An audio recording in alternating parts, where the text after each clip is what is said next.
Hello, and welcome back to AP Calculus AB. We're in the midst of our fifth topic for the semester, really out of 7 topics in case you were counting. This topic is all about antiderivatives and integration. Integration, of course, is the act of taking an integral. We are on day 64. Day 64 isn't going to introduce too many new ideas. It's going to extend what we've done the last 2 classes, our antiderivative knowledge, and then it's going to be more of a a discussion of a topic known as differentials that we've mentioned in passing, and we're just going to get a nice little introduction to them before we start using them next class in our U substitution lesson. So here we go.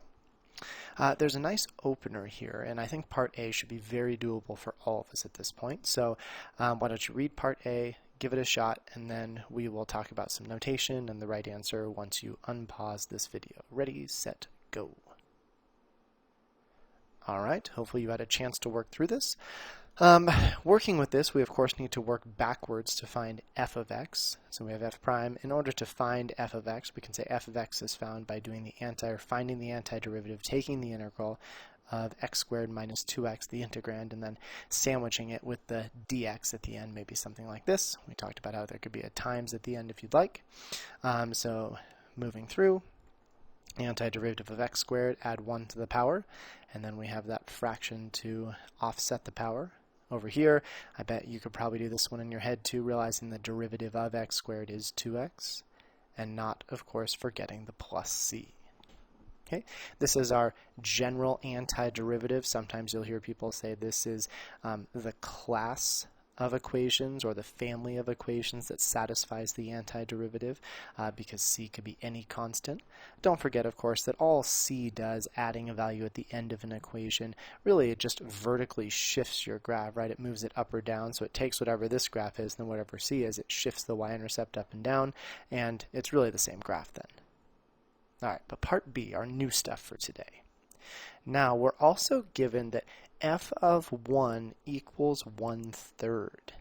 And now they want the particular, or maybe you could call it the specific solution for f of x. This is not a specific solution, it's an infinite number of equations because of that plus c.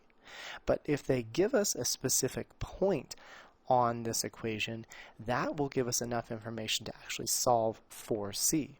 So when they ask for a particular solution, they don't want a plus c in the answer. Instead, they want you to solve for it. But luckily, solving for it's very easy, right? We are given that f of 1 equals 1/3. So we can start with this and we can say f of 1. Well, to find f of 1, we just replace all of our x's with 1. Nothing too scary. There's still a c here. And then we know that f of 1 is 1/3. So we get 1/3 equals, and simplifying over here looks like 1/3 minus 1 plus c. Well, you can subtract 1/3 from each side, those are just going to cancel, and then add the 1 over and find c equals 1. However, this is not the particular solution. The particular solution for f of x actually means the entire equation. They didn't say solve for c. So in order to get full points here, we do need to go through and write our final equation in terms of x. F of x, and nothing has changed here, it's 1/3 x cubed minus x squared, but now we know the value for c, plus 1. This is known as the particular solution for f of x. We're going to talk more about what it means for an equation to be a solution, but that's further down the road. For now, we just need to get into that understanding where if you're asked for a particular solution, it means take your general equation, evaluate the equation at the values given, and find c. Once you've found c, write your final equation. Okay, so here we go. F prime of x equals x squared minus 2x is something known as a differential equation. Why? Well, if you differentiate something, what are you doing? You're taking a derivative. A differential equation is, at its core, an equation that has a derivative in it. And this equation up here, I guess I can go right here, has a derivative in it. Where? It's right there. That's a derivative. And anytime you have an equation, equal sign, that has a derivative, it's called a differential equation. Part B that we just did up above is known as an initial value problem, where you're given a condition from your solution. And again, our solution is this equation from part A, and it allows us to narrow down that family of antiderivatives to a specific solution that doesn't have the plus c. Okay, so down below there are 5 problems, and I'd like to give you some time to try them. I know you'll have to pause the video and move away from my smooth voice and see what you can do. But once you've accomplished all 5 of these, you can unpause and see how you did. I would suggest skimming through quickly, just checking the answers. If you missed any, you can listen to the explanation, but no reason to spend more time when you don't have to. So 5 questions. Ready, set, pause.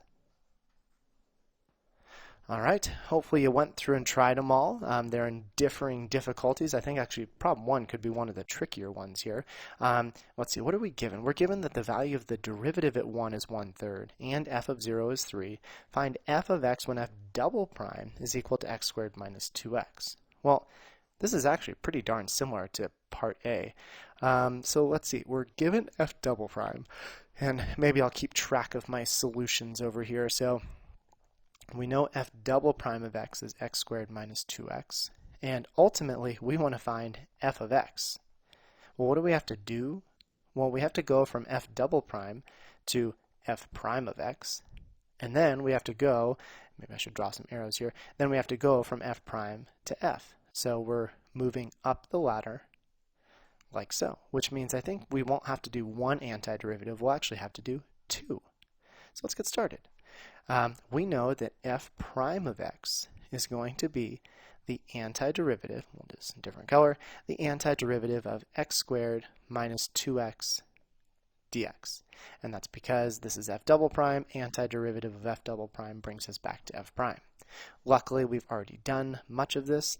I think this is going to give us that f prime of x is equal to 1/3 x cubed minus x squared plus c. But that's not good enough. That is not our full equation, our specific solution to f prime. We need to go further, and we need to use that initial condition. In particular, we need to use the fact that the output is 1/3 when the input of this equation is 1. And so it looks something like this. Luckily, we already did the math here. We found c equals 1, look back to the opener, and so I think that's going to give us that f prime of x is 1/3 x cubed minus x squared plus 1. I'm just going to record that over here so I don't forget. 1/3 x cubed minus x squared plus 1. Awesome. Now what?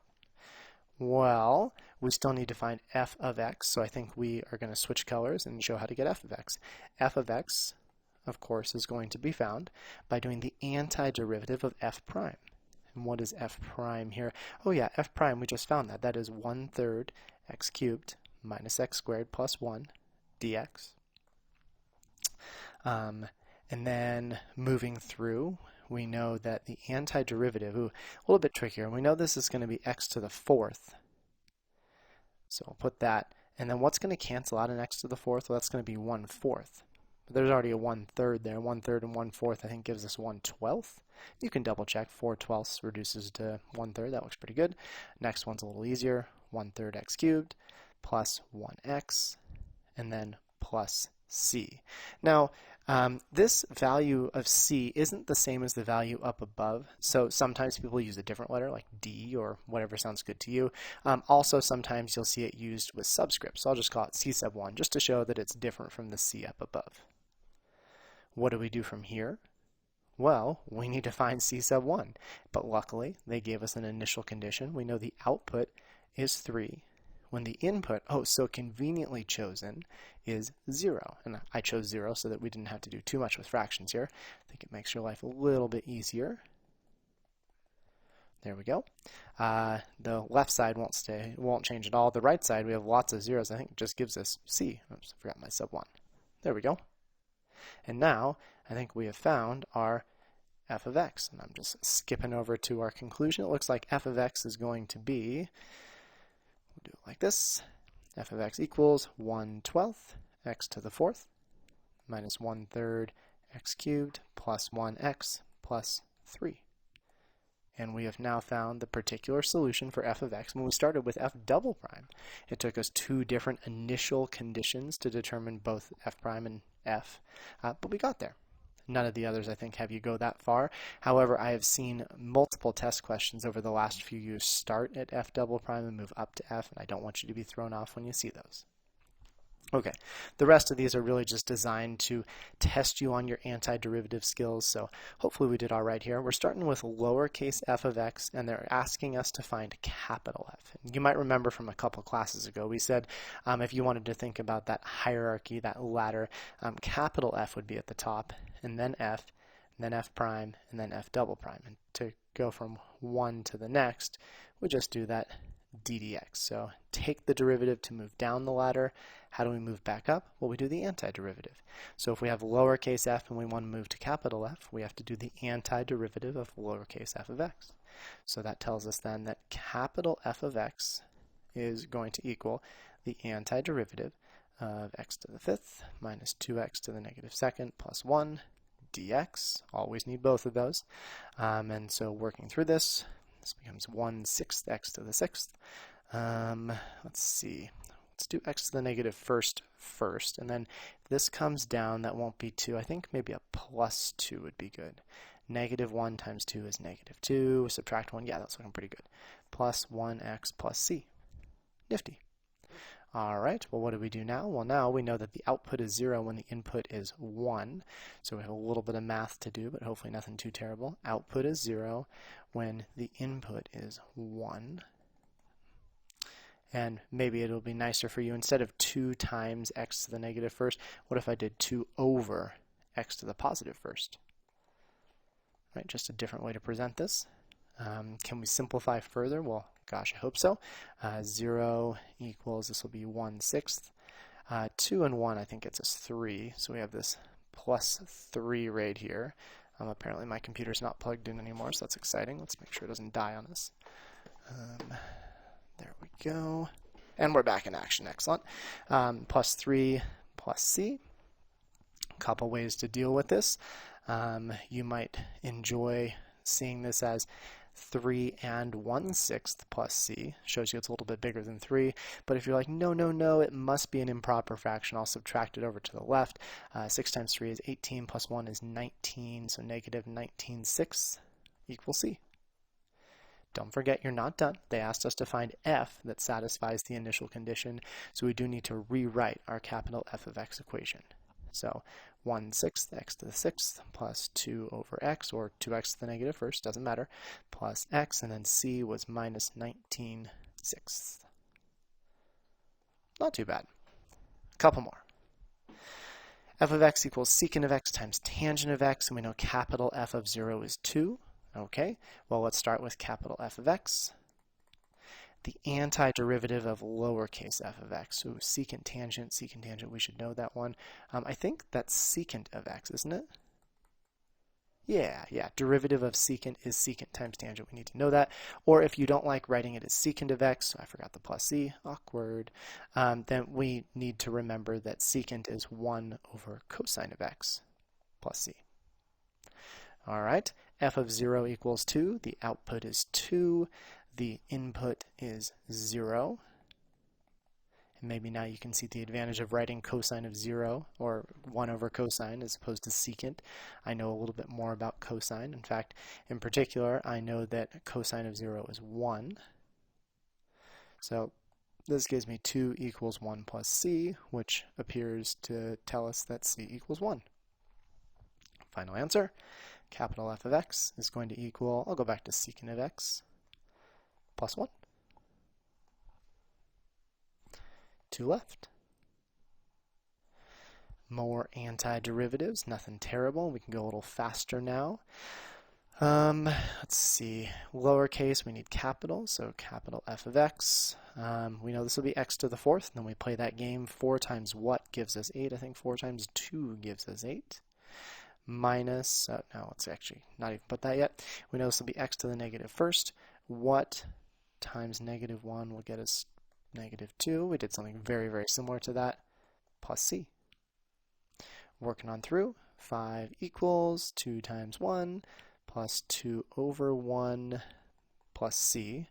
This is 2 plus 2 is 4. 5 minus 4 is 1. Excellent. So our final answer then, 2x to the fourth plus 2 over x plus 1. Look at how quickly we're accomplishing these. Last one. hopefully you remember how to deal with problems like this, problems that have a quotient or maybe even multiplying by a variable, because if it was a derivative, you would have to use, in this case, the quotient rule, or if it was multiplication, the product rule. But we need to remember that with antiderivatives, with integrals, there is no product or quotient rule, which doesn't mean you just get to do the antiderivative. You still have to consider that when you're multiplying or dividing by a function, you're stuck. And so the product and quotient rules are nice ways to get out of that sticky situation with derivatives, but no such rules, at least to our knowledge, exist in Calculus AB. So what do? Well, we need to rewrite this slightly before we start doing our antiderivative. So maybe I'll use the space over here. We should realize that we can split this maybe into two different fractions over that same common denominator. So simplifying a bit further, let's see, I think I'll go here and we can bring that up. So it looks like 3y squared plus 5y to the negative first. All right, antiderivative time. So we now know that capital F of y equals, well, actually, just for fun, let's write it. Yeah, let's do it like this. So capital F of y equals, and it's going to be the antiderivative of 3y squared plus 5y to the negative first. And actually, looking at that, I'm going to keep it as, let's write it as 5 times 1 over y. That's the same thing as 5 over y, right? And then what goes at the end? Oh yeah, dy, because we have a different variable this time. And I think maybe now you'll be able to see why I wrote, especially the second part is 5 times 1 over y. 3y squared isn't bad at all, that's just y cubed. 5 times 1 over y is a little bit weird, because if you wrote it like this and you tried to add 1 to the power, you'd get y to the 0th, which is 1. Is the derivative of 1 equal 5y to the negative first? Well, no. The derivative of a constant is 0. And so if we just tried to add 1 to the power, you actually get the wrong answer here. What we need to remember then is that 1 divided by a variable to the first power is always natural log with absolute value. Definitely could throw you off there, especially seeing this and thinking that it goes to natural log right away. Probably not. Definitely a tricky step. All right, last part, f of 1 equals 3. So we know the output is 3, and of course the input is 1. So 1 cubed plus 5 times the natural log absolute value of 1 plus c. Well, 3 equals 1 plus 5 times, oh wait, we should know this one. Any log of 1, I think any log of 1 is 0. So looks to me like that's gone. Subtract the 1, and we end up with 2 equal to c. Final equation, f of y, capital F of y, equals y cubed plus 5 times the natural log absolute value of y plus 2. So that really concludes our discussion on initial conditions. And in fact, the majority of your assignment, if not all of your assignment tonight, is going to deal with the problems we did here. However, we do need a brief introduction to the idea of differentials. And we can't do it next class because then I found the class runs way too long. We run out of time to practice the important stuff. So we're going to get an idea and some practice on differentials. And then you're going to have to save this somewhere in your short-term or preferably long-term memory so that when we talk about this again next class, it will seem fresh and relevant. So here we go. There are a couple paragraphs here, and if we were in person, I'd ask you to read it silently, and then we'd talk about it, and it'd be very exciting, but a little bit harder to do that with the recording. You can feel free to talk to me if you'd like, but I can't guarantee I'll respond. So onwards to what the heck is a differential? Well, we're pretty used to, I think, seeing equations in terms of inputs and outputs. Y equals x squared. X is almost always the input, at least the way that we see it. And then y depends on whatever you plug in for x. That's why y is the dependent variable. And in fact, if you substitute 2 into this equation, 2 squared, you get an output of 4. And if you substitute x equals 2.1, you'll have to trust me, you'll find the output is 4.41. Now, it is a pretty useful technique to look at the change in the outputs. Basically, how did changing the input change the output? Well, up above, we inputted 2, and then we inputted 2.1. So we changed the input by 0.1. And a way you could write that is with this triangle we call delta, the Greek letter delta, not the Greek letter triangle, the Greek letter delta, which means change in. So the change in x was 0.1, positive 0.1, because we increased from 2 to 2.1. When we did that, let's look at the two outputs now. Originally, the output was 4, and then when we input 2.1, the output's 4.41. Which means to go from 4 to 4.41, we increased y by 0.41. So delta y in this case is 0.41.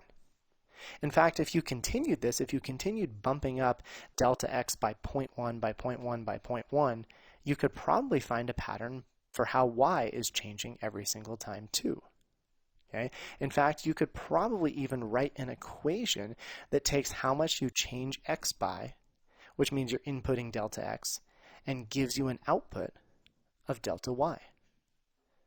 Okay, so what does that look like? Well, it could be an equation that looks something like this. It would say basically, to find how much y changed, you do some stuff, we'll call it f of, to an input of delta x. Okay, now let's compare that slightly to differentials. Differentials are essentially the same thing as delta x and delta y. Now, and I say loose definition is because these are a somewhat abstract idea. It's much harder to put numbers to them. But the loose definition of a differential is an infinitely small non-zero quantity. So breaking that down, infinitely small, you might think 0. 0 is 0, though, and they said non-zero. So basically, a number really, really close to 0. Okay. Now, we've actually seen differentials before. In fact, when we've seen dx and dy, and I'll try to use those same colors as above so we can compare them, those are known as differentials. They are generally the same as delta x and delta y, but delta x and delta y actually have value, right? Up above, delta x had a value of 0.1, delta y had a value of 0.41. Differentials are so small that they don't really have value. And that's, again, a very weird concept. And that's actually why we don't really talk about differentials much anymore. Because they're so small, and you're like, well, how can you do math with essentially 0? And the answer is you really can't. And so after calculus was invented using differentials, people found different ways to use rules with things you could actually do math with, but we'll see that in just a second. Okay, so what are these measuring? Well, I have a nice graph ready to go for you, I think. So let's do our concrete delta, change in, all that fun stuff. So we started at the point 2 comma f of 2, 2 comma 4, and then we had this point up above. Maybe I can get a different color on here. Let's do green. There we go. And we have these 2 points. Now, to get from one point to another in terms of slope, you would move to the right some amount, and then up some amount. In case you forgot, we moved to the right. We change x by 0.1, and we change y by 0.41, right? Just a little bit above 0.4.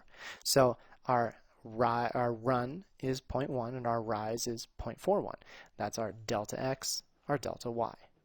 Now, with differentials, we would bring these 2 points infinitely close to each other, and then we would talk about the rise over the run. Okay? And of course, when we bring these infinitely close to each other, they're essentially on top of each other, and that, I think, was our definition of a derivative last class. 2 points that are infinitely close. Well, 2 points that are infinitely close still have a change in x and change in y, and they're probably different from each other. But they're so small because they're infinitely close that we just call them dx and dy. Now, that was probably still fairly confusing, so let's maybe look at a more concrete example with equations instead of graphs. We are going to find the differential, or maybe find the differential equation, but that kind of gets a little dicey because differential equations are something else. I just call it the differential for y equals x squared. How do we do that? Well, the differential is going to find us a relationship kind of like up here, where it's going to let us know how much y is changing by when we change x. And in order to do that, we bring in our calculus rules. Except instead of dd something, we're just going to do d something. You're like, what? What does that even mean? Well, let's take a peek. When I do the differential of y, right, normally we would say like d dx, and the y would just come up top and it'd be dy dx. Well, there's no dx on the bottom, so when I do d of y, it just becomes dy. Easy. So to go from here, and I should have kept my same color, sorry, to go from here to our answer, it's just dy. The y just moves right next to the d, nothing happens. Now, what does this actually mean? Well, dy is the infinitely small, and I'm going to call it the rise, just so we can think of slope, rise, but really it's the change in, I'll call it the change in y, based on, well, what is it based on? In order to know what this is based on, we need the right side of our equation. So let's do the differential of x squared, just like a derivative. So to do this, we're going to have to go through and do the derivative of x squared. The 2 comes down, x stays the same to the first power, but then, don't forget that chain rule, we have to do the something of x. If it was d dx, this would be 1. d dy, this would be dx dy, but this is just d. So it just becomes dx. And simplifying this a little bit further gives us dy equals 2 times x times dx. Whoa, what does that even mean? There's like 2 different variables here, and there are, right? And in fact, breaking down these 2 variables, we'll start with x. X is, of course, the x value input, and let's just call it the x value input, right? We have to plug something in here. But then what is the dx? Well, the dx, and maybe we can see this over here a little bit better. I don't know why I put a 2 here. That's awkward. Someone should have told me that. There we go.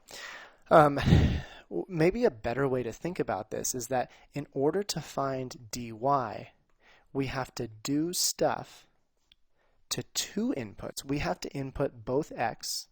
I should have done better with my colors here. We need to input 2 things into our equation. We need to input both x, which is easy. That's a very concrete value. But then we also need to explain how much we want to change x by. So this would be equivalent to saying, I want to do an x value of 3. Okay, cool. But then I also want to change the x value by 0.1. Well, if we plug in 3 and change the x value by 0.1, then this dy is representing how much y will change when we have an x value and we change it by some amount. Okay, and so what we end up here is that dx is the change in the x value, except dx and dy are infinitely small. So maybe I should have said the infinitely small change in our x value. So we have an x value and input. We're going to change x an infinitely small amount, right? And then the answer is going to be how much y changed if we changed x just an infinitely small amount. So dy is based on both x and dx. But then, of course, the question becomes, how useful is this equation? Because if dx is infinitely small, how can you plug in an infinitely small number? And in turn, how can you get an infinitely small answer? So this, though, is originally how derivatives and differentials were, some textbooks, ours in particular says, were intimately connected. You couldn't pry them apart. Now these infinitely small changes, sometimes they're called infinitesimals, there's a mouthful, or differentials, caused a lot of issues after calculus came around. Right? They existed before limits. Calculus was originally not defined with that limit notation. And they were obnoxious because sometimes you could ignore those infinitely small changes, and sometimes you couldn't. Right? So what they ended up doing eventually is they said, no, this is not working for us. This is way too abstract. We need something that can be a little bit more tidy. And so they came up with limits. However, we still had that notation of differentials. just because it does give us a good relationship between the left side and right side of this equation. And we already had that, especially in terms of our derivatives, that dy dx, and we'll see where that comes from for differentials in just a second. But it doesn't really mean anything for us anymore. So don't overthink this differential process. You really don't need to know too much for it either. But I always think it's nice to give a good background on where they came from, all that fun stuff there. So we still use differentials, right, especially with our integration. However, it's really not a bad thing. It's not even wrong to think of the integral as like the opening part of the parentheses, and the dx is the closing part of the parentheses, with your integrand being inside, right? So we just, for now, need to realize that we have this, yay, very exciting. Now, I did promise you a nice connection to derivatives, and we will be doing differentials next class with our u substitution, so it is good practice here, and I think it's also a nice good connection to everything altogether. So here we go. Example 2. Using differentials, find the derivative of y equals x squared with respect to x. Well, we already found the differential, right? The differential is 2 times x times dx. Exciting. Now, when they ask for the derivative, we need to realize that the derivative is just a ratio of differentials. And most traditionally, it's the ratio of how the output changes when the input is changed, right? And so if we took this and we treated these as 1, 2, 3, 4 different factors here, we could move these around in any way we want, right? These are actually numbers or inputs, so we could, I think, probably go ahead and divide both sides by dx here. And that's going to give us dy dx equals 2x. And wouldn't you agree that if you asked for the derivative of y equals x squared, you get dy dx equals 2x? And then we can really start to see how all of this is working. And this is much more preferred than our differential notation, because our differential notation has something infinitely small, something else that's a different amount of infinitely small. And they're like, wait, we have equations with weird inputs, weird outputs, don't like that at all. So they said, instead, let's just look at the ratio of those two, so we treat this as just one variable instead of two weird ones, and then that gives us the advantage of the right side of the equation, this input, not having any differentials at all. Now, of course, could we do this back to semester 1 notation? Of course we could, right? We could start with y equals, leaving a little gap, x squared, and then we could kind of skip to it, and we said, well, we want to know how the output changes with respect to the inputs, so we just take d dx of each of these, right? And then we rewrite it, we move the y up top, and we just use our usual derivative rules and get 2x. But now you can really start to see that these are actually individual pieces. And so it's kind of weird notation to say, well, I'm not doing d times y. What I really mean is the differential of y, but we still sort of apply fraction rules. It's a very, very weird system. But it works, and so we're not going to argue with the last couple hundred years of mathematical notation. So let's try maybe 2 more, and then you're done for the day. All right. Find the differential for volume equals pi r squared h. What's this the formula for, actually? Any three-dimensional formulas, and this is three-dimensional because r has 2 dimensions, h has 1, 2 plus 1 gives us 3 dimensions. Also, volume is three-dimensional. Three-dimensional shapes, you're always given what the shape is and what the formula for that shape is on the AP exam, but you should know these. Otherwise, your geometry teachers will be sad. They'll think maybe you forgot something from a couple years ago. So start with pi r squared. Pi r squared is a circle, and then you're giving a circle height. And so if you have a circle and then you give it height, and that was somewhat terrible. So if you have a circle and then you give it height, isn't that a cylinder? Yeah, so this is the formula for volume of a cylinder. Easy enough. Okay. So let's find the differential for the volume of a cylinder. So dv equals d of pi r squared times h. And I put that extra times in there. In fact, there's an extra pi out front too. It'd probably be best to just, I think, remove the pi. That's a constant. It's not affected by derivatives or differentials. And then maybe think of this as one function times a second one, because then we know that we'll have to use the product rule. Yeah, there still is a product rule. All of our derivative rules apply. It's just done slightly differently. So let's take a look. r squared. That's going to be 2r to the first times dr, just like what we did before. Okay, and then we have h, which stays the same. That's our product rule. Plus, now we keep the first one the same, r squared, and we take the differential, or find the differential of h, which is just dh. Okay, and I think that looks pretty good. If you would like, you could probably go ahead and distribute that pi back in. So if we do that, this might get a little bit messy here, but I think we'll be okay. It'll become 2 pi r h, and then I'm going to put the dr at the end, this guy at the very end. Then we distribute the pi to the other side, and we get plus pi r squared dh. Generally, we always put the drs, the dhs, the differentials at the end of each one. Okay, nice, and there's our differential. What does that mean? Well, it's telling us that if you want to find how much the volume changes by, then you need to know all of this stuff. Plug in all of this stuff. So what is R? How much is R changing by? What is R? Oh, wait, there's an H. What is R? What is H? How much is R changing? How much is H changing? Knowing all that will tell you how the volume changes. Okay, well, now let's go back to derivatives.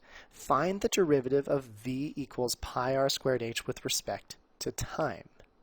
One way we could do this is we could go through and we could say, well, I want, if it's respect to time, d dt of volume, which means then, of course, we need to find d dt of pi r squared h. And you could go through, you could do the product rule again. Now you're doing everything with respect to t. Very exciting. Except we already have the differential, and we want dv dt, so we can make this a lot easier. It's because we know that this piece right here just becomes dv dt. So how do we turn this into dv dt?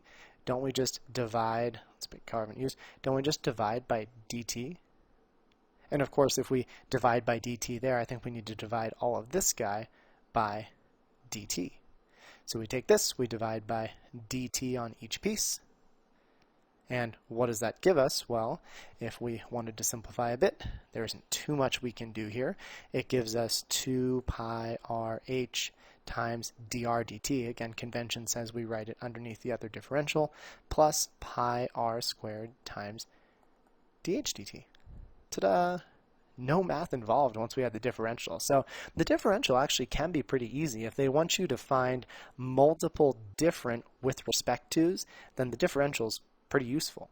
Of course, that is rarely if ever asked, but just giving you that nice connection so that we didn't have to do this again, we can skip right to here. Okay, well, now what if we wanted the derivative of this equation with respect to the radius? What's that asking us for? It's asking us for ddr. As we change the radius, what happens to the volume? So technically we'd have to do ddr of this other side. But we can see that ddr of v becomes dvdr. So we can again just take this guy up above and divide it all by dr. And simplifying down a bit, let's see, these dr's cancel and leaves us with 2 pi rh plus pi r squared. These ones don't cancel. This is dhdr. And we're done. So all those related rates we did earlier are really coming back into play, but just in a different manner, right? This one just shows us how the volume is changing. This one down here shows us how the volume is changing as time progresses. You still need to know these two kind of weird pieces. But then this one over here says, how does the volume change if you change the radius? And so now we need to see what happens to the height as you change the radius, but we just have our couple other inputs. So, quick conclusion. The general equation for a differential is given by the equation dy equals the derivative times dx. And we saw that up above too. Much easier to look at this piece over here, right? So dy equals 2x times dx. dy equals the derivative, right? The derivative of this guy is 2x times dx. Okay, jumping back down here. Well, how could we prove that to ourselves? Well, if you wanted to start with y equals f of x, and you wanted to take the differential of each of these, okay, d of y is dy, d of f of x, that's our derivative rules, becomes f prime, but then we need to do the differential of x, which is dx. Of course, we tend not to write differential equations like this because the ratio of the differentials as you change y or as you change x, what happens to y is much easier as a ratio. So all of our derivative rules skip this step, and instead they divide the dx to both sides and bring us to our normal dy dx is just the derivative of our equation. What did you have to get out of today? Because I know these last 2 pages were overwhelming. Almost nothing. I would suggest that if you were comfortable with this first equation right here, actually let's even scoot up. If you were comfortable with how to take the differential, which is really just the derivative times an extra dx at the end, you're fine. That's all you need to know for the next class. But it is always nice to know the background behind all of our notation, and some of you can look into this and do your own research and find some extra interesting uses in the history of differentials. But next class, we are really just going to need to take the derivative and put a dx at the end, so don't let it stress you. Don't forget that your assignment for tonight is all about these initial conditions, which is a fancy way to say solve for C. So I'm excited for you guys to tune back in for day 65 on U substitution. Keep working hard, and please don't hesitate to ask any questions, reach out, and especially let me know if I made any mistakes. Thanks, and enjoy your day.